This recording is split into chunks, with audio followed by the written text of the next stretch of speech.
Hello, what is up mga ma'am, sir, ma'am? Ako po si Ralph Cifra, isang visual artist from Manila, Philippines, and today we are going to unbox and review the Nightmare Batman 1/9 scale action figure from Funjoy. If you want to buy this, punta lang kayo sa Laruanan sa Lazada or Shopee. I think sa Shopee pala. Or Facebook or Shopee. Yan mga ma'am, sir. Punta lang kayo. Punta lang kayo sa Laruanan if you want to buy this. And ang cost nito ay around 2,500 only. Okay, Nightmare Batman. Tara, review na natin. Shout out to Laruanan for sponsoring this video.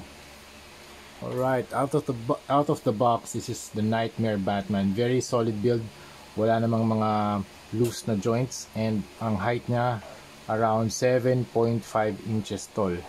Okay, 7.5. Kung i-scale nyo sa McFarlane Toys, mas malaki to na onte.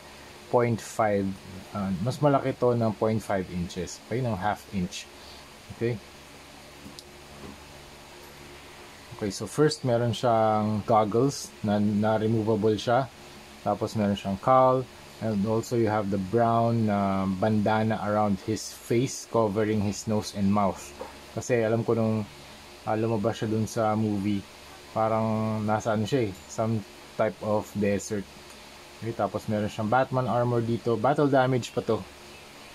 Meron siyang mga bullet holes dun sa chest niya. And then you have the long trench coat. You have the brown trench coat. Meron din siyang gauntlets dito na gold. Mga bandages. Yung kanyang gold knuckles. And then you have the gold belt here. Leather belt din dito. Para siyang military belt. Then you also have the military green pants. Napaka-lupit. Gusto ko yung mga ganito, yung mga military style or very tactical na mga wearables. Okay, tapos sa right hand niya, in-equip ko yung kanyang rifle na merong card ni Joker. And then you also have the some sort of sling here para pwede mo siyang isabit dito sa shoulders ni Batman. Tapos ito yung rifle niya. Yung rifle mix siya ng silver, sage, and light brown, and then black yung main body. Tapos meron din siyang pistol dito. Ayan, pwede siyang ipasok dito sa holster. Gusto ko rin itong mga functional na mga accessories nila. Kasi pwede mong ilagay dito yung functional na mga wearables. Kasi pwede mong lagay yung baril niya dito sa holster. You have the belt, meron din dito sa likod. Okay, check lang natin. Tapos you have the military pants, very nice. Meron siyang malaking pocket dito. You have the knee pads and the boots na meron siyang gold toe design. Okay, sa accessories meron siyang alt head, dalawa yung alt heads niya. You have the ito yung version na shouting version, very angry shouting version. This one is the neutral angry version. Okay, based dun sa movie, kuha naman din yung likeness, and maganda yung yung paint job sa eyes, it's glossy, and then yung sculpt ng cowl and the ears and the nose, very accurate sa movie din. Okay, tapos dun sa sculpt ng action figure, it's very precise and sharp. Wala naman ako nakikitang mga extended na mga knob marks or mold marks. So sa trench coat, very smooth, soft rubber material para hindi mag-hinder sa articulation. Tapos sa paint job naman, very clean, no amount of weathering involved. And then you also have the alt hands 1, 2, 3. Tapos you have the base of Batman. Dito BV, ano nga bang movie to?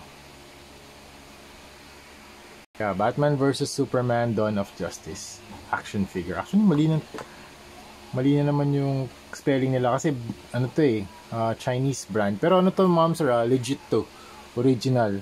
DC and Warner Brothers, meron siyang sticker to. Meron siyang sticker dito sa upper right. So ibig sabihin nito mga ma'am sir, authentic ito, kaya magagamit nila yung logo ng DC, magagamit nila yung first party assets.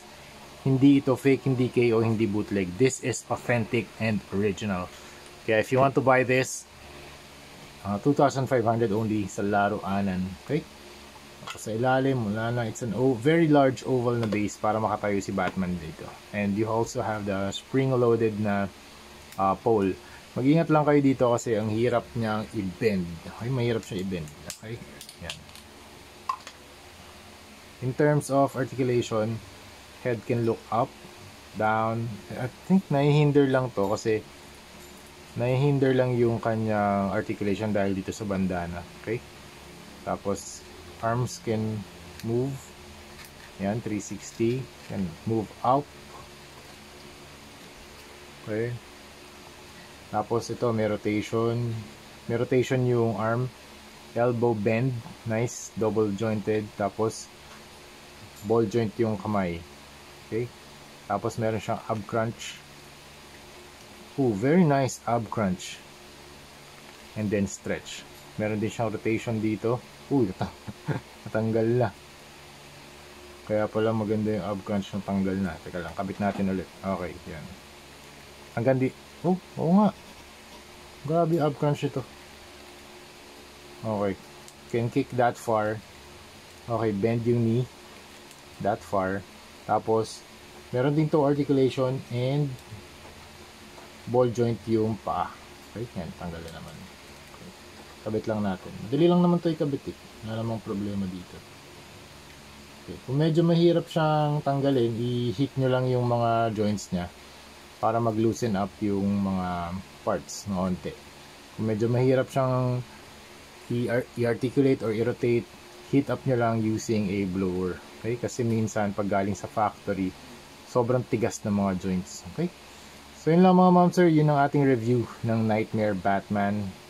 Meron siyang dalawang alt heads. Ang pinaka gusto ko dito yung yung functional na accessories niya ito. Yung holsters. Tapos itong barrel na merong leather sling para pwede niya isabit dito sa kanyang shoulders. Okay? So, yun lang mga ma'am sir. Thank you very much for watching and see you sa next video. Bye-bye!